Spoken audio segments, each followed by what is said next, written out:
Bonjour, bonjour. Mesdames et messieurs, bonsoir. Ouais, ça marche. Bonjour, ça se prépare, ils viennent de monter la tonnelle pour l'Assemblée populaire. Bon, c'est pas grave. La cantine est prête. L'Assemblée populaire va commencer. Bonjour. Vous êtes tous bien sûr Bonjour tout le monde. bienvenus pour y participer. Hello. Salam alaikum. S'il y a des groupes qui veulent parler peut-être en Ça privé, vient de commencer. c'est vrai que le micro est un peu fort. Ça risque de vous gêner. Ça se met en Mais si vous voulez place. participer, n'hésitez pas. C'est le tout début. Là, il n'y a encore personne qui Voilà. est Alors, groupé. Donc, je fais un petit tour ce soir, des c'est stands. un soir particulier parce que après comme l'autre jour,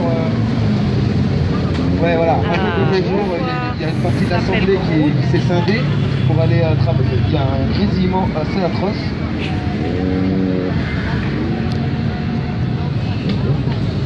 Bonsoir tout le Ouais, monde. il y a une partie de l'Assemblée générale qui déroule actuellement tout ça. Ça se met en place, il y a une commission écologie en ce moment. Comme l'idée, c'est le Cap Convergé. Là, il y a une assemblée populaire, mais il y a eu un événement au siège du PS, il me semble. Ouais, t'inquiète. On va faire un moment d'annonce, bien sûr, où on va venir annoncer ses actions futures. La moto,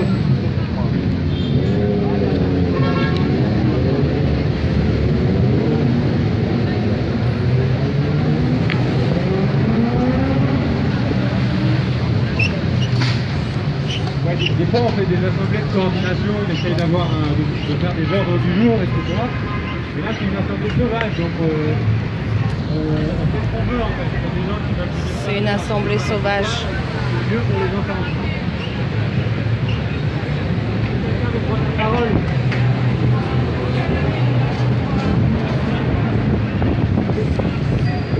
Merci, vous pouvez lancer un débat qui vous intéresse à la raison à la table.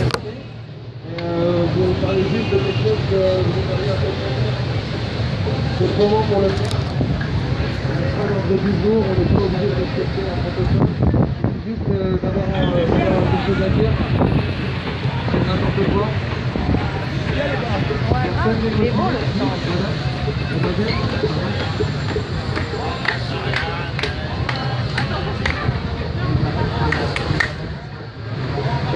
Salut, ça va? Ouais, je filme pas les visages, je filme logistique avec la musique. Voilà. C'est bon. Vous êtes libre. Demain. Ah ok. Et la banderole, c'est pour demain aussi. Ah bah c'est parfait. Demain à 13h à République. Collectif sans logis de Avec tout le monde, en fait, continuer à expliquer pourquoi c'est important la grève. Si on l'explique pas, les gens ils restent sur leur vie quotidienne et sur juste, tu vois, à court terme, qu'ils vont arriver une heure plus tard chez eux et ils voient pas à long terme les avantages qu'on pourrait gagner à continuer la grève. Je trouve ça super important parce que j'étais vraiment énervée dans le train et j'étais toute seule. À soutenir la grève, il y avait plusieurs personnes qui parlaient, etc. Voilà, c'est ce que je voulais dire. Donc continuons la grève et soutenons jusqu'au bout.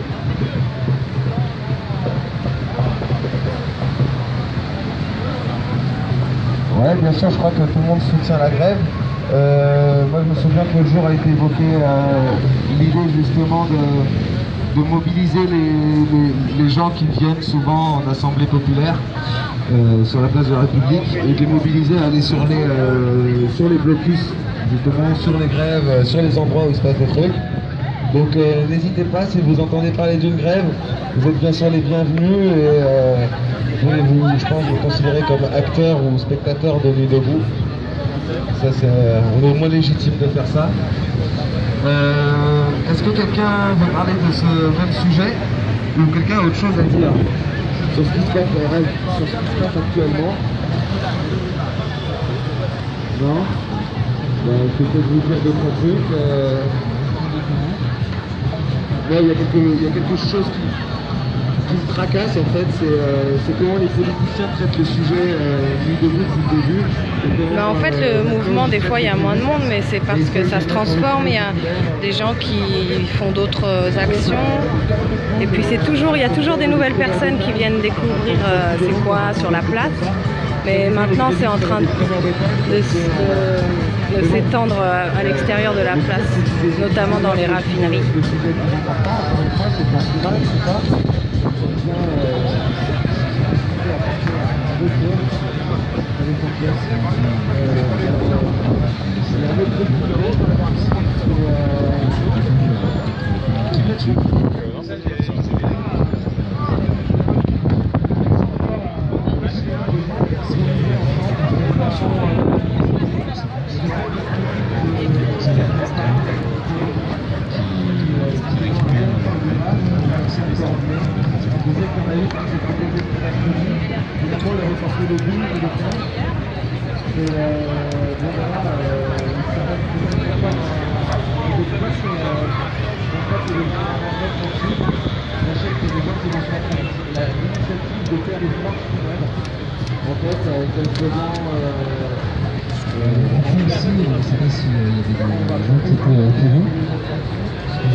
Quelqu'un me prend la parole, je sais pas moi, il a un peu d'art pour la première fois, il comprend pas tout ce truc-là. So yeah, there's lots of interesting characters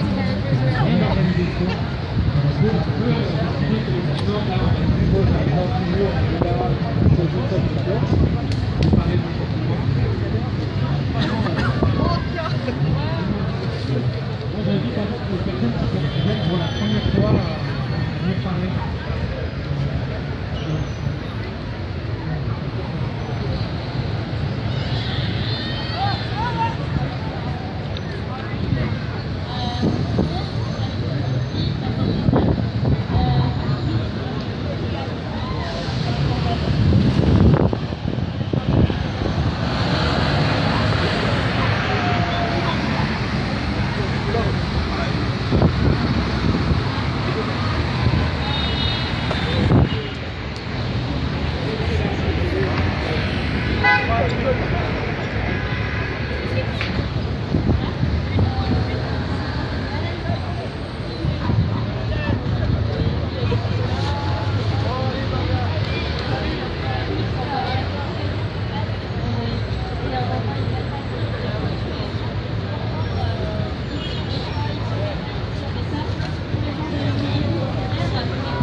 Ça fait peur.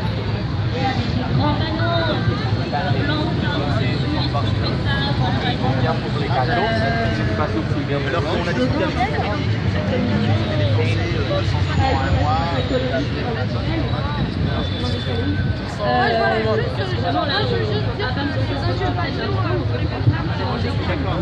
Vraiment faire un grand truc, je trouve ça génial. Je me disais pourquoi les gens qui passent dans la rue ne pourraient pas être au courant simplement comme ça. Enfin, voilà. Changer au fait qu'il faut tout redémonter, démonter tous les jours.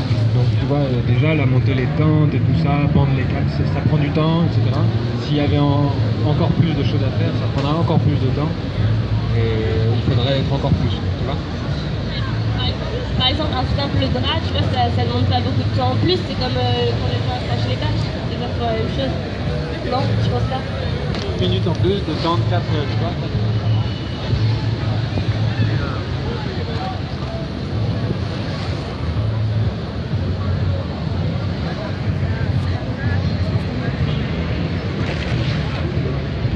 Bonjour tout le monde, moi c'est Jean-Edouard. J'ai déjà passé une fois il y a quelques semaines, mais j'avais juste assisté à quelques débats.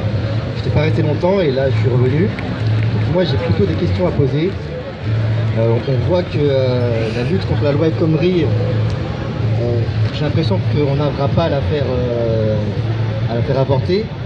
La CGT, qu'on les aime ou pas, ils ont quand même fait un maximum, mais on voit bien que le rapport de force ne suffira pas. Donc ma question c'est, est-ce qu'il y a d'autres actions prévues par Nuit Debout?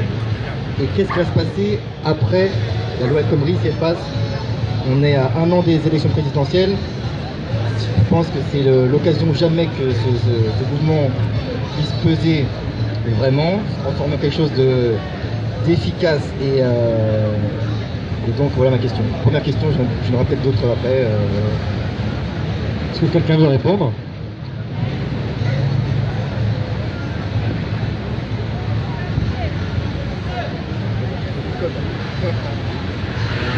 Non.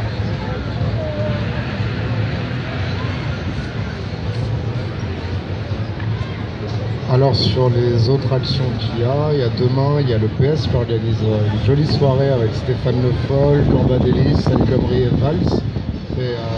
C'est près de Bercy, je sais pas, quelqu'un à l'adresse exacte. Je crois que c'est le 12, je suis pas sûr, rue de l'Aubrac, c'est les salons de l'Aveyron. C'est ça, donc on sera présent en masse parce que leur idée c'est de dire le Parti Socialiste est contre la version qui sort du Sénat, qui est trop à droite, et de se poser en sauveur de la gauche en s'opposant à cette version du Sénat. Donc on trouve ça un peu, on trouve qu'ils se foutent un peu de notre gueule en fait. Donc on va être là pour dire notre désaccord et bloquer cet événement. Donc demain 19h, 12 rue de l'Aubrac, salon de l'Aveyron. Sur la suite, comment peser sur les élections, je sais pas. Nous, on a une commission qui s'appelle économie politique. On essaie déjà de permettre aux gens de se réapproprier les questions économiques et politiques qui sont laissées à des experts. C'est notre première étape, mais on a aussi des textes de positionnement contre la loi El Khomri, la renégociation des allocations chômage, le TAFTA et le secret des affaires. Et donc on fait ça, après on attaque les propositions positives. On a le projet aussi de venir à une assemblée générale, parler de la différence entre le revenu de base et le salaire à vie, permettre à tout le monde de comprendre cette différence et pourquoi pas avoir des propositions positives à terme en termes de programme économique. Voilà, si ça t'intéresse, viens avec nous. Je veux bien dire un truc là-dessus parce que c'est un gros débat. Alors moi justement cet après-midi j'en ai reparlé et j'ai tenu une position qui pas forcément ma position avérée, mais j'essaye de voir ce point, j'essaye de l'éclaircir. C'est l'idée que ce soit pas un salaire à vie ou tu vois, une rente qui soit donnée, mais plutôt une gratuité qui soit offerte. Après bien sûr une rente aussi possible pour ce qui est d'entreprendre, de s'occuper de son foyer, de faire améliorer les choses et son mode de vie. En fait là tu mélanges deux trucs parce que tu associes le salaire à vie au revenu de base et en fait c'est pas du tout la même chose. Et c'est pour ça qu'on a prévu de venir pour en discuter en assemblée générale pour permettre à tout le monde de se réapproprier ce débat. Le revenu de base, juste un truc très rapide, ça va être compliqué, mais le revenu de base c'est on te file 1000 € par mois, quoi que tu fasses, parce que tu as besoin de vivre. C'est le revenu de base. Le salaire à vie, ça suppose une suppression du marché du travail, une suppression du marché du capital et une réorganisation totale de la société en se passant du concept d'exploitation par exemple. Donc c'est vraiment une réforme de structure globale. Alors que le revenu de base, ça ne s'attaque pas aux structures capitalistes. Donc ce débat existe et on va arriver en AG avec un compte rendu des débats contradictoires, avec les avantages et les inconvénients de chaque point et les points limites de chaque système et essayer d'en parler plus longuement avec tout le monde. Nous venons d'apprendre que notre camarade Loïc de la Sérénité, de Joli Môme, qui était cet après-midi très calmement au MEDEF, vient d'être incarcéré à la suite... il a été agressé par quelqu'un de la sécurité du MEDEF, qui l'a frappé violemment, et qui du coup a porté plainte contre lui. Et donc il est incarcéré en ce moment au commissariat du 7e, au 2 bis rue Chabert. Voilà. D'accord. Mince. Ouais, tu sais c'est quoi la réponse? On va... C'est rue Faber, métro Invalide, page Chabert. Faber, avec un F. Voilà. C'est place Faber, est-ce qu'il y a du monde sur place? Excuse-moi. C'est moi qui ai dit Chabert, Faber. Non. Juste pour revenir sur le sujet, d'accord, je comprends un peu mieux. Mais du coup, le salaire à vie, on peut pas au moins changer ce mot, ce terme. Non, parce que je sais plus si c'est vraiment de salaire à vie qu'on parle à ce moment-là. Si on réforme beaucoup de choses, beaucoup de structures, il y a des gratuités, je pense, qui seraient données sur des besoins vitaux et du coup, ça pourrait plus s'appeler salaire. C'est déjà, je sais pas, on fait pas payer l'air, alors pourquoi faire payer l'eau, hein, je veux dire, sinon on va tout faire payer. Quelqu'un a quelque chose à dire sur un sujet qui l'intéresse? N'hésitez pas. Quel sujet clivant je pourrais entamer pour que les gens y parlent? Alors, tout à l'heure, j'ai parlé de rapport de force. Il y a eu plusieurs mouvements dans l'histoire qui ont plus ou moins marché. Et je voulais savoir c'était quoi à peu près le modèle de Nuit debout, parce que si on est réaliste, si on veut qu'un mouvement marche, il faut un rapport de force. Alors, pas forcément à force brutale, etc., mais il faut une puissance. Et à Nuit debout, de ce que j'en sais, ça débat beaucoup. Donc il faut des stratégies pour pouvoir avoir un rapport de force efficace. Si je te réponds, ce sera que mon avis. Hein, il faudrait que tu demandes à chacun de l'Assemblée, donc n'hésitez pas à le répondre. Si quelqu'un a une idée là-dessus. Bon, j'en ai une petite. Hein, ouais, je sais qu'il y a un rapport de force et que le premier rapport de force a été le rapport médiatique. C'est celui-là qui a un peu engendré le mouvement du debout. C'est marrant de voir que ça dure, mais ça dure aussi parce que ça a pris à d'autres endroits. Parce que dans d'autres villes, des gens se sont appropriés cette idée de débat public et ont décidé dans certains endroits de construire ensemble des vraies relations et notamment de commencer à construire des petites actions symboliques qui foutent le bordel. À l'heure actuelle, je crois que c'est le bordel dans presque toutes les villes de France. Les flics, ils savent plus quoi faire. Hein. Je sais qu'il y a des villes qui ont été entièrement bloquées. Ils se sont tous coordonnés pour bloquer tous les axes routiers. Et du coup, toute la ville était stoppée. Il n'y avait plus rien, plus de circulation. Il y a un rapport de force qui peut se faire dans la communication. C'est ça un peu aussi notre truc, même si on a du mal à s'organiser, à structurer là-dessus, parce que c'est très complexe. Il y a beaucoup de paranoïa par rapport au flicage. Du coup, c'est dur de prendre des décisions. On ne sait jamais trop à qui faire confiance. Si on n'a pas envie que les flics soient déjà là, des fois, il faut se réunir en petits groupes. T'es obligé d'agir comme ça. Parce que pour ce qui est du rapport de force. Après, il y a plein d'actions de rapport de force qui sont proposées. Mais je crois que le plus gros rapport de force de Nuit debout, c'est son côté médiatique. Et puis surtout le fait que ce soit un peu international. C'est ça aussi. Ça a aidé le mouvement à continuer, même ici, quoi. Je pense qu'à République, quand ils ont su, tous les gens qui participaient à République, ils ont su que moi je suis pas de République à la base, c'est qu'un mois que je suis là. Mais enfin voilà, je sais que à mon avis, ça leur a sûrement redonné un peu de pêche, quoi, pour se dire allez, s'ils continuent ailleurs, vas-y, on continue ici. Moi, je trouve que ce qui manque là maintenant, c'est ce qui m'a beaucoup plu moi dans ma province, c'est une diffusion en direct. Parce que c'est ça aussi qui était un peu, c'est la force médiatique, quoi. Tu vois, et là on l'a plus là depuis ces derniers jours parce que ça bouge. Enfin, je pense que TV Debout est peut-être là ce soir, mais s'ils sont pas là ce soir, c'est qu'ils sont ailleurs. Ouais, si, il y a sûrement des périscopeurs, mais ça se fait pas forcément, tu vois, on n'a pas décidé. Voilà. Ah si, bah en voilà une qui périscope. Moi j'ai pas compris, j'ai vu le petit doigt levé, j'ai cru qu'elle demandait la parole, tiens. Vu que personne ne veut parler, je vais essayer de parler. Ça fait pas que débattre quand on est debout. En fait, on soutient des actions tous les jours. Il y a au moins 3 actions à 6h du mat. On soutient la RATP, la SNCF, les postiers qui font appel à nous en soutien aussi. Et à chaque fois, il y a 100 personnes. Vous avez l'impression que ça se vide ici sur la place, mais c'est parce qu'il y a 100 personnes à 3 actions tous les matins en général. Donc si on les mettait là, les 300 personnes, on n'aurait pas l'impression que ça se vide. C'est juste qu'après une action à 6h du mat, t'es pas très chaud pour revenir ici après. Donc c'est juste une impression. Et on fait ce soutien et ce rapport de force, il est mené avec les postiers, avec la RATP, avec la SNCF. On soutient la CGT dans plein d'actions. Enfin, on fait ces choses-là, donc ça ne fait pas que débattre. Après, en termes de stratégie, pour moi, personnellement, le but, c'est qu'il y ait une voie claire qui émerge de Nuit debout. Et la commission démocratie sur la place essaie de mettre en place un protocole de vote ou quelque chose comme ça, pour qu'on puisse dire Nuit debout, Paris République pense ça sur ce sujet, et c'est légitime démocratiquement. Une fois qu'on aura ça en place, peut-être, je sais pas, on pourra jouer ce jeu médiatique, selon moi.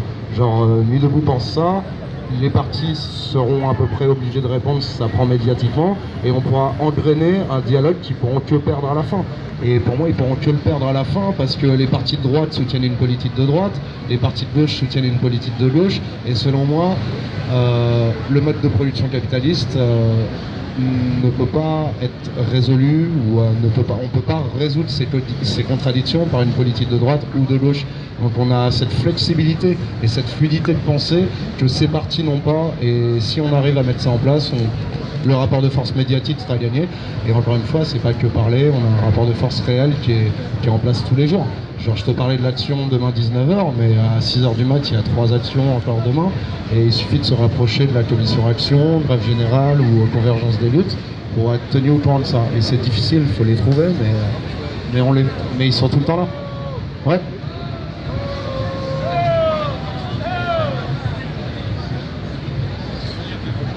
Ouais. Bonjour à tous. Moi je viens de la région bordelaise. Je suis arrivé hier soir à Paris. Je suis venu vous voir ici. Et je voulais vous féliciter à tous les jeunes que vous êtes là, ici, pour la qualité des discours, pour la qualité des débats qu'il y a. Et vous nous tirez vraiment vers le haut, et il y en a vraiment besoin dans ce pays. Vous êtes des gens formidables. Ne changez surtout pas, et puis restez ancrés comme vous êtes. Vous êtes vraiment des gens bien, mais vraiment. Et ce que l'on entend autour, les médias et tout, il y a beaucoup de conneries, mais vous avez un discours qui est sincère, qui est honnête, et l'avenir c'est vous, c'est pas tous ces vieux cons qui en haut qui font n'importe quoi. Félicitations. Merci monsieur, merci. Justement, je vais revenir sur ce que disait monsieur juste avant. C'est vrai qu'on manque un peu cette voix où on peut faire émerger des vraies idées qui correspondent un peu à l'état d'esprit de tout le monde. Alors, je me suis mis à penser à ça, et alors moi, je suis un peu influencé par les idées du tirage au sort et tout, mais je trouve que c'est peut-être être une solution à ça. Est-ce qu'on peut pas tirer au sort un organe qui serait plus ou moins représentatif, avec une grosse rotation, et une non-cumulation des charges tant que tout le monde n'a pas été tiré au sort, un truc dans le style, et inclure tous les gens de Nuit debout et essayer, si vous avez une opposition radicale, monsieur, rapprochez-vous, et comme ça vous nous donnerez votre contre-proposition. Venez. Du coup, tant mieux. Tant mieux. Je pense vraiment qu'il faut du tirage au sort pour qu'on ait des porte-paroles. Je pense vraiment qu'il faut qu'on ait du tirage au sort au niveau des porte-paroles. C'est-à-dire que des gens aient un mandat pour parler en notre nom. Alors ce sera pas forcément de qualité, mais qui est en fait aucune tête à Nuit debout. Non, c'est-à-dire qu'il y a une qui parle à un média dominant, et puis elle a plus le droit de parler. Et il y a quelqu'un d'autre qui sera tiré au sort pour la fois d'après. Et donc là, il faudrait juste un groupe com où on peut s'inscrire, où on laisse son mail, et c'est tiré au sort sur la place avec un moyen qui soit propre. Et là, à chaque fois qu'il y a une demande média en plateau, on aura quelqu'un de différent à chaque fois. Et là, ça serait très intéressant. Je vais juste préciser, parce que je me suis arrêté sur ta proposition et je suis pas allé jusqu'au bout. Alors j'imagine pas, moi justement, j'aime pas imaginer l'idée d'une seule personne, d'une seule tête, ça me gêne. Et il y a l'idée de tirer plusieurs personnes au sort, de faire un petit colloque de gens qui vont pendant 3 mois être un peu l'organe, ils vont avoir 2 rôles, je pense. On peut leur mettre 2 rôles, c'est un qui est représentatif, ils peuvent parler pendant un temps au nom de ce que peuvent penser la majorité des gens du debout. Et puis un autre truc, c'est il pourrait aider à la diffusion d'informations. Il récupère toutes les informations et il les redistribue ensuite. Ça peut être très utile d'avoir un organe comme ça qui est là constant pendant 3 mois avec d'autres gens tirés au sort et que ça tourne tout le temps, que ça dure que 3 mois, tu vois, et qu'on ne puisse pas cumuler. Si tu es retiré au sort la fois suivante, ça ne marche pas, c'est quelqu'un d'autre qui est retiré au sort, c'est que tout le monde a été au moins tiré au sort une fois. Tous les gens qui se sont prêts à être. Voilà, enfin moi j'essaie d'imaginer cette idée, j'imagine qu'elle peut pas être là-dedans. N'hésitez pas s'il y a quelque chose qui vous choque dans cette idée. En fait, c'est le premier à dire ouais. Bonjour, je peux filmer ça? Je peux filmer vite fait la préparation? Demandez à tout le monde en fait. Tu peux leur demander.